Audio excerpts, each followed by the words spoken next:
welcome to our channel Sukoon, the peace of mind. In today's lecture we are going to see about what is systematic desensitization is.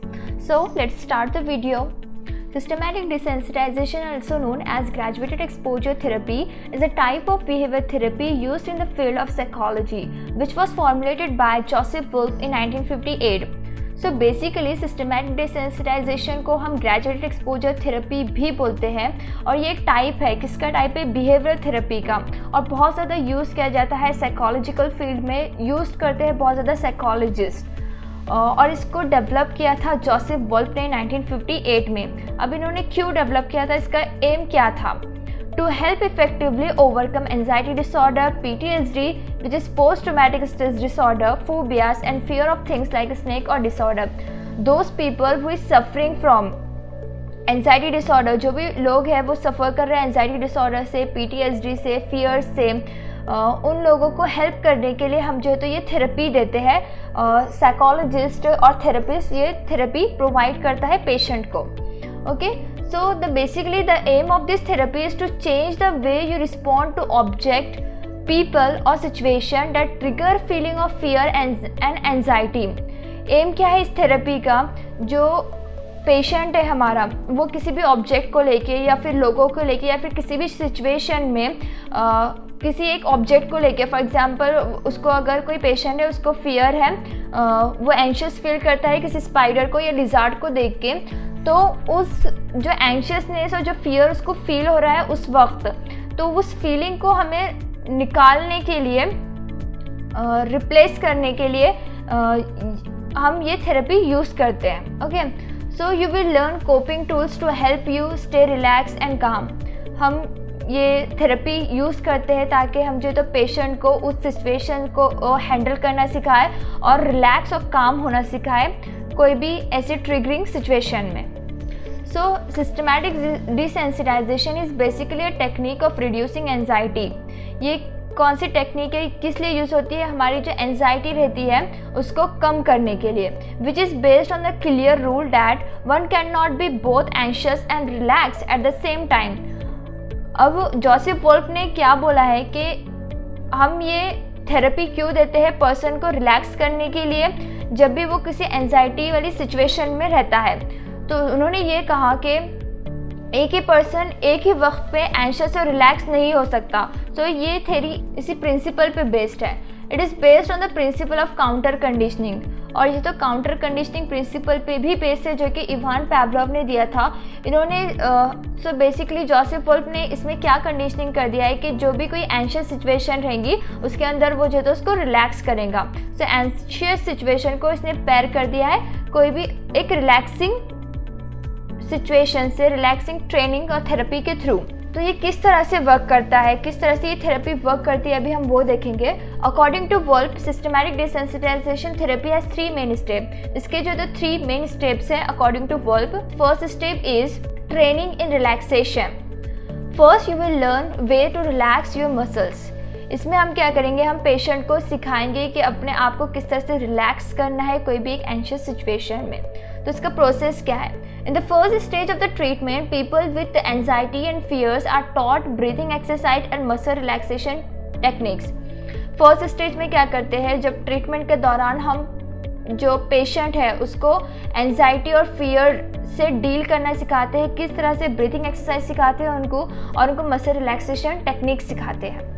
So the process of progressive relaxation was developed by Jacobson in 1938.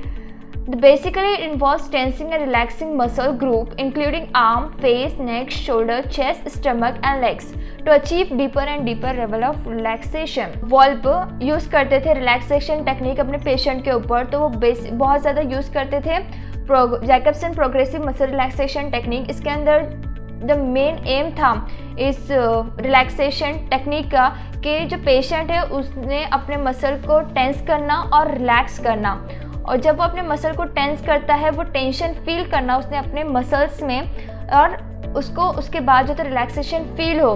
तो वो क्या करते थे कि basically muscle groups को लिया जाता था और 1 बाय 1 उनको इंस्ट्रक्शंस दिए जाते थे कि हमें जो तो पहले फेस के मसल्स को, नेक के मसल को, शोल्डर के मसल को, चेस्ट के मसल्स को जो तो टेंस करना है और रिलैक्स करना है। इससे क्या होगा, इससे जो है तो पेशेंट है deeper and deeper level of relaxation महसूस करेगा, अचीव करेगा। Okay, so in work with his patient, Wolf 1990 would ask them to devote 10 to 15 minutes twice a day to relaxation। जब वॉल्पे 1990 में अपने पेशेंट के साथ वर्क करता था, उनको थेरेपीज देता था, थेरेपी सेशंस प्रोवाइड करते थे, तो वो क्या बोलते थे कि वो हर एक पेशेंट जो 10 to 15 मिनट्स दिन में से 2 बार अपने आप को दे और रिलैक्सेशन की प्रैक्टिस करें। Okay, this task is to accomplish in the first 5 to 6 session of therapy. अभी वॉल्पे ने बोला कि अगर उनका पेशेंट रेगुलरली दिन में से 10 to 15 minutes 2 bar relaxation practice करे, तो वो जो है तो 5 to 6 सेशंस में, मैक्सिमम 5 to 6 सेशंस में जो है रिलैक्सेशन ट्रेनिंग सीख जाएगा और अपने आप को काम कर पाएगा। So the patient is train to relax mentally and physically. और इस टेक्निक मतलब रिलैक्सेशन टेक्निक के बाद वो जो है तो पेशेंट मेंटली और फिजिकली रिलैक्स फील करेगा। Relaxation proceeded in this way, different sessions addresses different parts of the body. हर एक डिफरेंट सेशन में हर एक अलग अलग बॉडी पार्ट पे हम फोकस करके उसको जो तो रिलैक्सेशन की प्रैक्टिस करवाएंगे। Continued relaxation practice through out the course of therapy was important so that a state of relaxation could be prepared with imagine anxious situation. Continue relaxation practice जो तो बहुत ज़्यादा इंपॉर्टेंट है थेरेपी के लिए, क्योंकि जब तक हमारा पेशेंट कंप्लीट रिलैक्स होना नहीं सीखेगा तब तक हम जो है तो कोई भी एक इमेजिन एंशियस सिचुएशन को पैरेट नहीं कर पाएंगे। क्योंकि बेसिकली ये जो थेरेपी है वो काउंटर कंडीशनिंग प्रिंसिपल पे बेस है। जब तक हमारा पेशेंट रिलैक्स होना नहीं सीखेगा हम उसकी एंशियस सिचुएशन को उससे पैरेट नहीं कर पाएंगे। Okay, so sometimes in giving training of relaxation one has to take the help of hypnosis, medicine and medication। बहुत से पेशेंट्स ऐसे रहते हैं जिनको जो तो रिलैक्स होने में बहुत ज़्यादा प्रॉब्लम पेश आती है, तो उनके लिए जो थेरेपिस्ट रहते हैं या साइकोलॉजिस्ट रहते हैं वो क्या प्रोवाइड करते हैं, कुछ हिप्नोसिस या मेडिकेशन के थ्रू उनको जो तो रिलैक्स करवाने की कोशिश करते हैं। जो इसका सेकेंड स्टेप है, इन्होंने इसमें क्या बताया है, construction of hierarchy of anxiety. इसमें क्या करना है, हमारे पेशेंट से एक हायरार्की रेडी करनी है, एक लिस्ट रेडी करनी है, किस चीज़ की वो हम देखते हैं। In this stage the therapist and the patient prepare list of stimuli that causes anxiety in the patient. इसमें क्या करता है, जो थेरेपिस्ट और पेशेंट रहता है वो एक लिस्ट प्रिपेयर करता है जिसकी वजह से उन्हें एंजाइटी होती है, जिसकी वजह से पेशेंट को एंजाइटी फील होती है, उस चीज़ की हम एक लिस्ट रेडी करते हैं।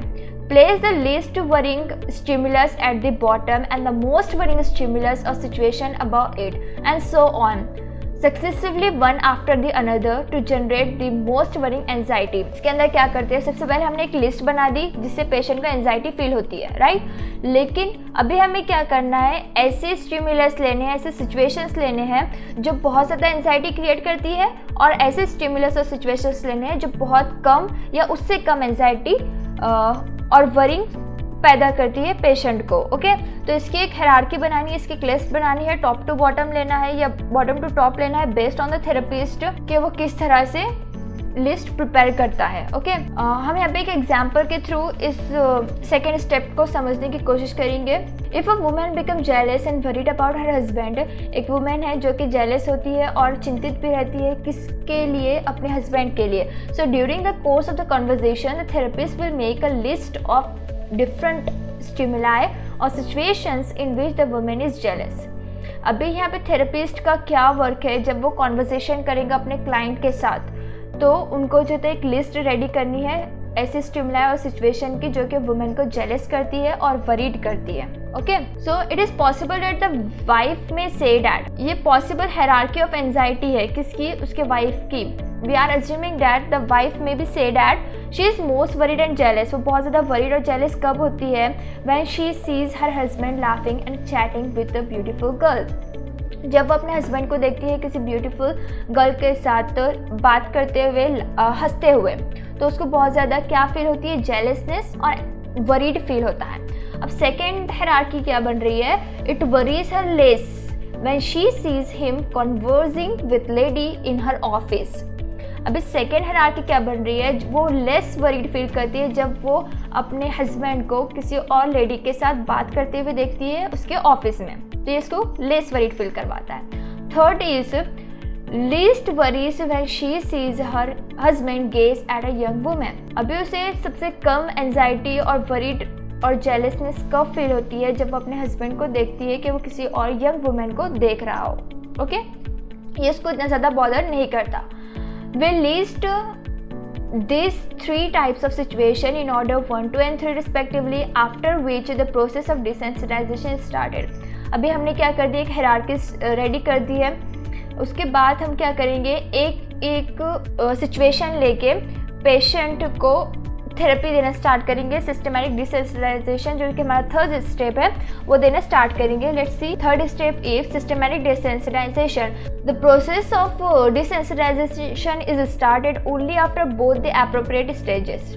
ऑब्वियसली जो हमारी फर्स्ट स्टेप है उसमें क्या कर रहे हैं, हम पेशेंट को जो तो ट्रेनिंग दे रहे हैं रिलैक्स से होने की. सेकेंड स्टेप में हम जो तो हायरार्की रेडी कर रहे हैं कि किन चीज़ों से, किन स्टिमुलस से पेशेंट को जो तो बहुत ज़्यादा वरीड और एंजाइटी फील होता है.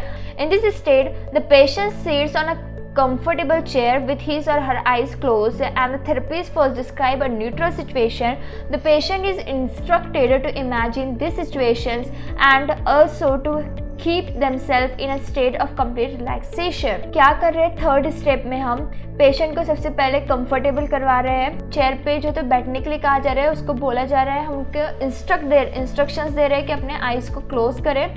फिर थेरेपिस्ट जो है तो एक न्यूट्रल सिचुएशन लेगा और डिस्क्राइब करेंगे पेशेंट के सामने और उनको इमेजिन करने के लिए लगाएंगा कि ऐसी ऐसी सिचुएशन है. ओके, और पेशेंट को इंस्ट्रक्शंस देगा कि मैं आपको एक न्यूट्रल सिचुएशन दूंगा लेकिन आपको इस स्टेट में जो तो रिलैक्स होना है, कंप्लीट रिलैक्स होना है, एंशियस बिल्कुल नहीं होना है. Okay, so if the patient remain काम even with this neutral stimulus, अगर पेशेंट जो है तो इस न्यूट्रल स्टिमुलस में भी काम रहा तो हम जो तो आगे की प्रोसेस कंटिन्यू करेंगे, otherwise will stop it. Okay, the least anxiety producing situation or stimulus is described in the list of anxiety producing stimulus situations described by the patient in front of him or her. हमने पहले neutral situation दी, उसके बाद least worrying anxiety situation दी, उसके बाद जो है तो उससे थोड़ा ज़्यादा वरी वाली एंजाइटी प्रोड्यूसिंग स्टिमुलस सिचुएशंस हम डिस्क्राइब करेंगे one by one to our patient, जो कि ये जो लिस्ट रहेंगे ये पेशेंट ने ही खुद से बनाई हुई रहती है. ओके, जो कि उसको बहुत ज़्यादा वरीड और एंजाइटी फील करवाती है. After this the list describe the situation causing more anxiety than that, and in the same way the worrying situations of increasing value are described one after the another. वही बताया इसमें भी कि एक के बाद एक जो है तो हम एंजाइटी प्रोड्यूसिंग सिचुएशंस को और स्टिमुलस को पेशेंट को बताते जाएंगे. Okay, the therapy continuous until the patient has been trained in imagining maximum anxiety and being completely calm even in the presence of the situation that caused him or her as per the list. ये therapy sessions continued रहेगा जब तक कि हमारा patient train नहीं हो जाता है इमेजिन करने में मैक्सिमम एंजाइटी. जब हम उसे मैक्सिमम एंजाइटी वाली सिचुएशन देते हैं और उस सिचुएशन में भी वो कंप्लीट काम रहता है तो हमारा ये जो प्रोसेस है यहाँ पे एंड हो जाएगा, क्योंकि हमारा पेशेंट ने सीख लिया है कि कोई भी एक एंजाइटी वरिंग सिचुएशन रहेंगी उसके अंदर किस तरह से काम करते हैं, अपने आप को किस तरह से काम डाउन करते हैं. Okay, so duration of this session is 30 minutes. 30 minute का सेशंस रहेगा और week and sessions are given 2 to 3 times per week, और वीक में 2 से 3 बार हम जो सेशंस देंगे 30 मिनट्स के लिए. और after this sessions the patient will be able to deal with their anxiety और वरीड सिचुएशंस और becoming able to relax his or herself.